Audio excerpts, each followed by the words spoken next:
अयोध्या में राम मंदिर के प्राण प्रतिष्ठा का एक वर्ष पूरा होने पर उत्तर प्रदेश जनपद हापुड़ के बीजेपी सांसद अरुण गोविल ने गांव असौड़ा में ग्रामीणों को रामायण वितरण मुहिम की शुरुआत की।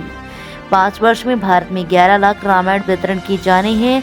बीजेपी सांसद अरुण गोविल ने राम मंदिर प्राण प्रतिष्ठा के एक वर्ष पूरे होने का राम वितरण की शुरुआत किए जाने पर कहा कि यह कार्यक्रम कोई एक दिन का नहीं है। 11 लाख रामायण पुस्तक वितरण करने का संकल्प लिया है और उसको समय से 5 साल का दिया गया है। साथ ही 5 साल में 11 लाख पुस्तक रामायण श्री रामचरितमानस वितरित करेंगे, ऐसा संकल्प और राम जी की इन्हें पूरा जरूर सहयोग करेंगे। घर घर रामायण, जैसा कि इस अभियान का नाम है घर घर रामायण, तो रामायण घर घर में होनी चाहिए और सिर्फ होनी नहीं चाहिए, हमें उसे पढ़ना भी चाहिए। और पढ़ने से हमें रामायण में जो हमें शिक्षा मिलती है, रामायण से हमें पता लगता है कि पारिवारिक रिश्ते कैसे होने चाहिए, सामाजिक रिश्ते कैसे होने चाहिए और इंसान को किस तरह का जीवन जीना चाहिए सबके साथ मिलकर। तो रामायण हमें ये सिखाती है और आज हमें लगता है कि मुझे लगता है कि हमें इस बात की बहुत ज़रूरत है कि परिवार एक तरह से सोचें, एक तरह से मिलकर रहें।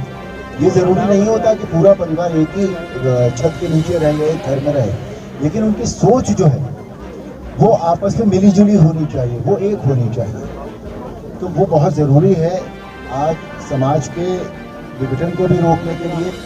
ये समाज में तरह तरह के वर्ग बन गए हैं। अब रामायण में हमें पता लगता है कि भगवान राम की जो रिश्ते थे वो निषाद राज के साथ कैसे थे, उनके संबंध शबरी के झूठे थे, उन्होंने किस तरह से खाए प्यार से, और वानरों के साथ उनका क्या व्यवहार था, उनकी सेना में रीछ भी थे, उनके साथ क्या व्यवहार था, सबके साथ जो व्यवहार श्री राम जी का था वो हमारे लिए एक प्रेरणात्मक जो है जीवन जीने की कला है। तो रामायण जो है वो केवल हम ये नहीं कह सकते कि वो धार्मिक ग्रंथ है, बल्कि सामाजिक जीवन जीने की कला है, सामाजिक हमारे जीवन का आधार है।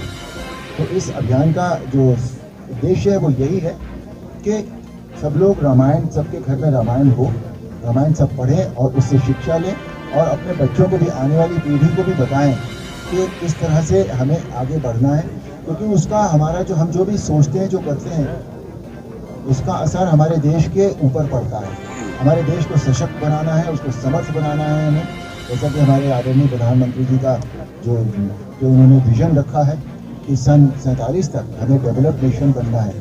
तो तभी हो पाएगा जब हम इन बातों से ऊपर निकल आएंगे और समाज के लिए, अपने परिवार के लिए, अपने देश के लिए जब हम काम करेंगे ईमानदारी से, तभी हो पाएगा। तो यही इसका उद्देश्य है।